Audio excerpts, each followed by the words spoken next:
మీ కళ్ళద్దాలిక పక్కన పెట్టేయండి. ప్రతి కంటి సమస్యకి బెస్ట్ సొల్యూషన్ ఇస్తుంది అమెరికన్ లేజర్ ఐ హాస్పిటల్. 6 ఏళ్ల చిన్నారి అస్పియా మరణం వెనుక మిస్టరీ వీడింది. అవంశవం తెలియని పాపను హత్య చేసిన దుర్మార్గులు ఎవరో తేలిపోయింది. పోలీసులు కేసును ఛేదించారు. ఈ కేసులో ఓ మహిళతో పాటు 17 ఏళ్ల బాలుడు కీలకంగా వ్యవహరించాడు. అసలు అస్పియాను ఎందుకు హత్య చేశారు, ఎలా కిడ్నాప్ చేశారు?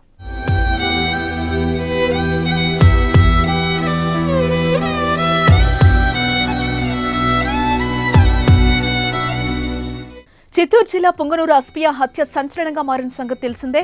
రోజులు గడిచినా కేసులో మాత్రం పురోగతి కనిపించకపోవడంతో ఉత్కంఠ కొనసాగింది. అయితే తాజాగా కేసును పోలీసులు ఛేదించారు.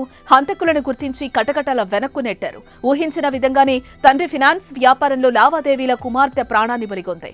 సెప్టెంబర్ 29న సాయంత్రం కనిపించకుండా పోయింది అస్పియా. కిడ్నాప్ అయిన క్షణం నుంచి ఎస్పీ, డీఐజీ లాంటి అధికారులు రంగంలోకి దిగి కేసుపై దృష్టి సారించినా ఫలితం కనిపించలేదు. పాప ఆచూకీ దొరకలేదు.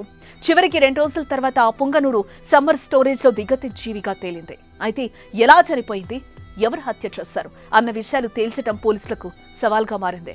సీసీ కెమెరాలో పనిచేయకపోవడం, చిన్న క్లూ కూడా దొరకపోవడంతో కేసు ఛేదంలో ఆలస్యమైంది. అయితే కరెక్ట్ గా వారం తర్వాత నిందితులను గుర్తించారు పోలీసులు.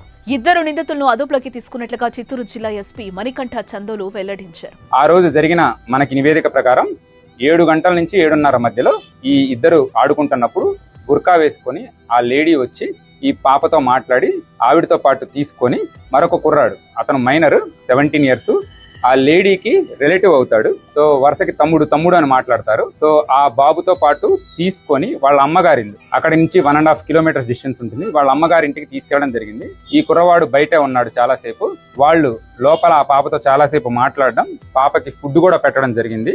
ఇది జరిగిన తర్వాత ఆవిడకున్న కోపం మొత్తం ఆ పాప మీద చూపించడము, అక్కడే నోరు అరుస్తుందనే ఉద్దేశంతో నోరు ముక్కు నొక్కేసేసి చంపడం జరిగిందనేది కూడా మనకు ప్రాథమికంగా తెలుస్తుంది.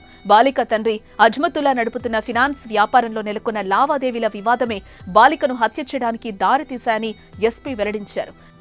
వాళ్ళ ఫాదర్ చాలా మందికి అప్పులు ఇవ్వడం జరిగింది. వాళ్ళ ఫాదర్ బేసిక్ గా ఫైనాన్స్ బిజినెస్ చేస్తుంటారు. రీసెంట్ గా ఒక ఇల్లు కట్టుకోవడానికి కూడా తను కొంత అప్పులు చేయడం జరిగింది. పాత వాళ్ళు ఎవరైతే అప్పులు తీసుకున్నారో వాటి సకాలంలో చెల్లించకపోవడంతో తను కొంచెము స్ట్రాంగ్ లాంగ్వేజ్ వాడడము, అలానే వాళ్ళని తిట్టడము, బెదిరించడము, సివిల్ కోర్టుకు వెళ్తామని స్ట్రెస్ చేయడము జరుగుతుంది. దీనిలో వాళ్ళ ఫాదర్ దగ్గర నుంచి సుమారుగా 3.5 lakhs తీసుకున్న ఒక లేడీ ఇది మొత్తం చేసిందని మనకు ప్రాథమికంగా రుజువు అవుతుంది. వాళ్ళ ఇల్లు కూడా సుమారుగా అక్కడికి 100 మీటర్ల దూరంలోనే ఉండడం జరిగింది. ఓ మహిళ సహా 17 ఏళ్ల బాలుని అదుపులోకి తీసుకున్నట్లుగా తెలిపారు. ఈ ఘటనలో మరో వ్యక్తి పాత్ర కూడా ఉందని, నిందితుడిని త్వరలోనే పట్టుకుంటామని ఎస్పీ చెప్పారు. ప్రచారం జరుగుతున్నట్లుగా చిన్నారిపై అత్యాచారం జరగలేదని ఎస్పీ మణికంఠ తేల్చి చెప్పారు.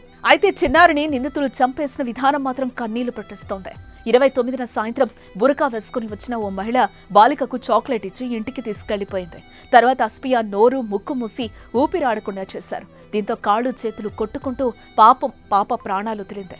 అనంతరం మృతదేహాన్ని నిందితులు ద్విచక్ర వాహనంపై తీసుకెళ్లి సమ్మర్ స్టోరేజ్ ట్యాంక్లో పడేసినట్లుగా విచారణలో తేలిందని ఎస్పీ మణికంఠ వెల్లడించారు. నిజానికి అస్పియాకు తన తండ్రి ఏం చేస్తున్నాడో తెలీదు, ఆయన వ్యాపారం ఏంటో తెలీదు, ఎవరితో గొడవలు ఉన్నాయో కూడా తెలీదు. వాటికి తనకి ఎటువంటి సంబంధం కూడా లేదు. తనకి తెలిసిందల్లా సరదాగా ఆడుకోవడం, స్కూల్కి వెళ్లడం, బుజ్జిబుజ్జిగా మాట్లాడటం మాత్రమే. అటువంటి పసిపాపను అనవసరంగా బలి చేశారు. తండ్రితో ఉన్న విభేదాలకు పాపను పొట్టన పెట్టుకోవడం ఎంతవరకు కరెక్టా?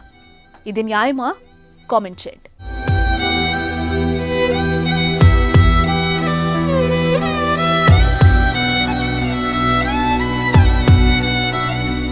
మీ బిజినెస్ ఏదైనా మీ ఊర్లో ప్రమోషన్ చేయాలంటే అది సుమన్ టీవీతోనే సాధ్యం. ఇప్పుడే సంప్రదించండి.